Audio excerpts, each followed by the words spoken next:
Look at the man standing on the green grass. He is tall. He is strong. He has a big smile. He holds a gold trophy in his hands. Millions of people around the world know his name. They shout, "Shoo," when he scores a goal.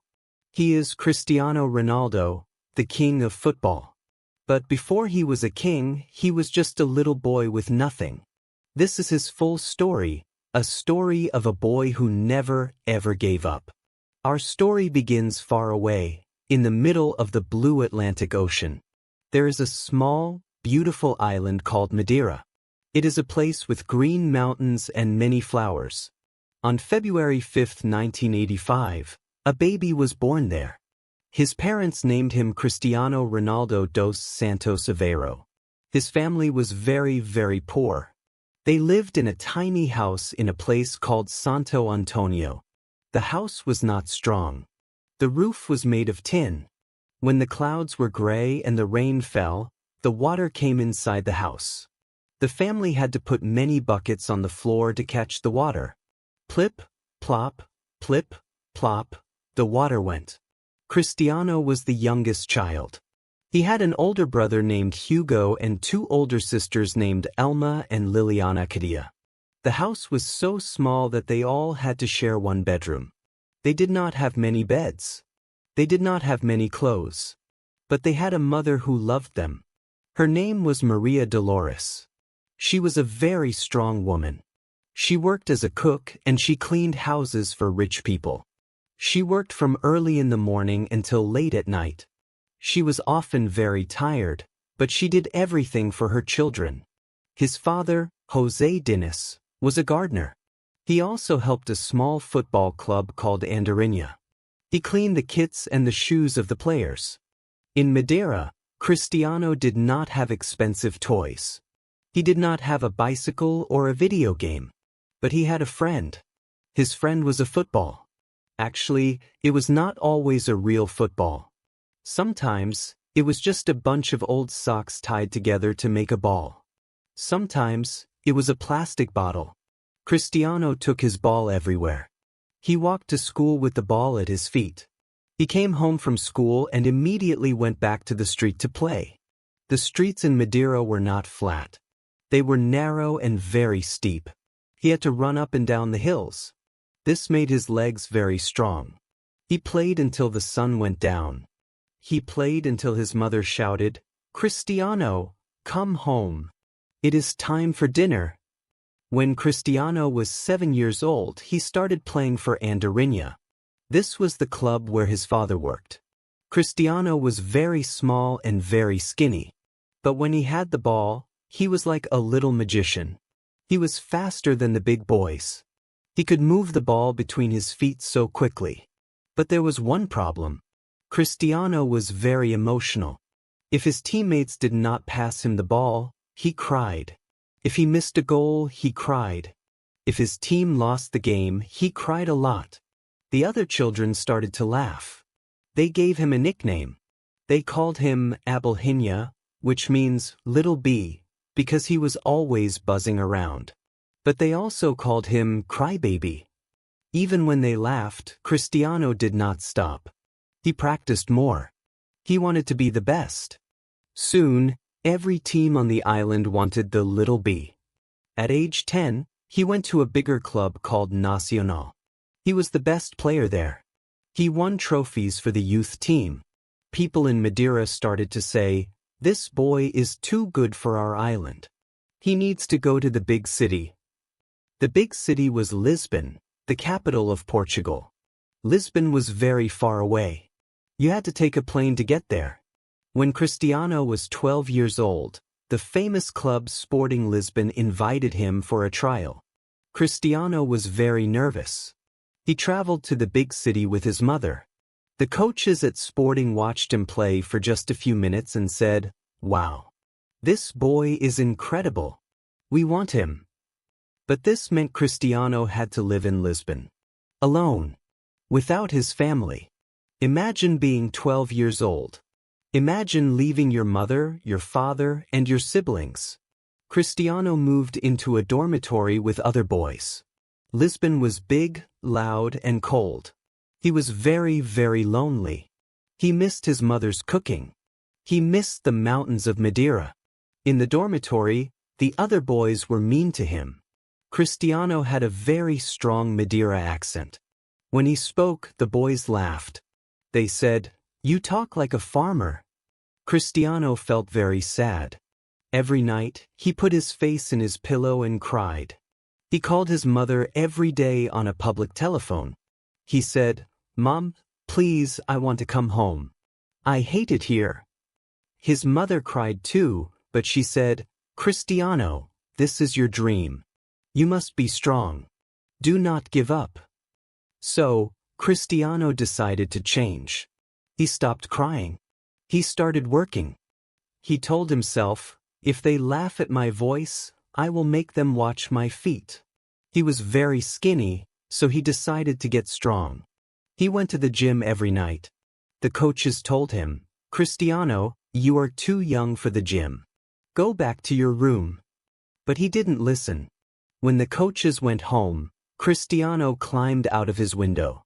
He went to the gym in the dark. He lifted weights. He ran on the treadmill. He also went to the field alone. He practiced his dribbling. He practiced his shooting. He stayed there until his legs were shaking. He was the first person to arrive at training and the last person to leave. This was the beginning of his legendary work ethic. When he was 15 years old, a very scary thing happened. During a medical check, the doctors found a problem with his heart. His heart was beating too fast, even when he was sitting down. This is called tachycardia. The doctors told his mother, if he keeps playing football, he might die. His heart might stop. This was the worst news for Cristiano. Football was his life. But his mother was brave. She agreed to a surgery. Cristiano went to the hospital. The doctors used a special laser to fix his heart. It was a very dangerous operation. But Cristiano was not afraid. He just wanted to play football again. A few days after the surgery, he was out of the hospital. And a few days after that, he was back on the field, running and jumping. His heart was now strong, and so was his spirit. Cristiano moved up very fast. He played for the under-16 team, the under-17 team, and the under-18 team all in one season. Finally, he made it to the first team of Sporting Lisbon. He was only 17 years old. In his first game, he scored 2 goals. The fans went crazy. They loved the boy with the golden hair and the fast feet. Scouts from all over Europe started to come to Lisbon. They came from Italy, from Spain, and from England. They all wanted to see the Wonder Kid. The most important day of his life arrived in August 2003. Sporting Lisbon played a friendly match against Manchester United. Manchester United was one of the biggest clubs in the world. They had famous players like Ryan Giggs and Paul Scholes. Before the game, the Manchester United manager, Sir Alex Ferguson, told his players, "Watch out for that boy." During the game, Cristiano was like a ghost. The defenders could not touch him. He moved left, he moved right, he did step-overs. The Manchester United defenders were so tired. After the game, the players went to Sir Alex Ferguson and said, "Boss, we must sign this boy. He is better than us." Sir Alex Ferguson agreed. He didn't even let Cristiano go home. He said, "You are coming to Manchester with us now." Cristiano arrived in England. It was very cold and it rained all the time. He did not speak English. He was only 18 years old. Sir Alex Ferguson gave him the number 7 shirt. This was a very famous shirt. It was the shirt of David Beckham and George Best. Cristiano was nervous. He said, "I want number 28. But Sir Alex said, "No. You are number 7. You are going to be a star." In Manchester, Cristiano worked harder than ever. At first, he liked to show off his skills too much. People said, "He is just a circus player. He doesn't score enough goals." So, Cristiano changed again. He stayed after training to practice finishing. He practiced with both his left foot and his right foot. He practiced jumping high to head the ball. He studied the best players. He stopped eating junk food. He only drank water. He slept 8 hours every night. But then in 2005, tragedy struck his family. His father, José Diniz, was very sick. His liver was failing because he drank too much alcohol for many years. Cristiano loved his father very much. He spent a lot of money to help him in the best hospitals. But it was too late. His father died at age 52. Cristiano was devastated. He cried for many days. He was sad because his father would not see him become the best in the world. From that day, Cristiano promised two things. He would never drink alcohol, and he would become the greatest player in history to honor his father. In the 2007 to 2008 season, Cristiano was unstoppable. He scored 42 goals. He won the Premier League. He won the Champions League. He was the King of England. At the end of the year, he received the Ballon d'Or. This is the trophy for the best player in the whole world. He was only 23 years old. He went from a tin roof in Madeira to the top of the world. But Cristiano had another dream. He wanted to play for Real Madrid in Spain. Real Madrid was his favorite team when he was a boy. In 2009, he moved to Madrid for £80 million. It was the most money ever paid for a player at that time. When he arrived at the stadium in Madrid, 80,000 people were waiting for him. They were shouting his name. Ronaldo! Ronaldo! In Spain, something amazing happened. A player named Lionel Messi was playing for Barcelona. Messi was also incredible. For 9 years, Ronaldo and Messi had a legendary battle. If Messi scored 2 goals on Saturday, Ronaldo scored 3 goals on Sunday. If Ronaldo won a trophy, Messi wanted to win one too. This rivalry was beautiful. It made both of them better. Ronaldo played for Real Madrid for 9 years. He scored more goals than games he played. He won 4 more Champions League trophies. He became the all-time top scorer for the club. He was no longer just a player, he was a machine. While he was winning everything with his club, he also wanted to win with his country, Portugal. Portugal is a small country, and they had never won a big trophy. In 2004, when the European Championship was in Portugal, they reached the final but lost to Greece. Cristiano was 19 then, and he cried on the field. The world saw his tears. 12 years later, in 2016, he had another chance. It was the Euro 2016 final against France. But early in the game, a French player hit Cristiano's knee. Cristiano tried to run, but he couldn't. He fell to the ground. He was crying again. He had to leave the field on a stretcher. It was the saddest moment for him. But he did not go to the hospital.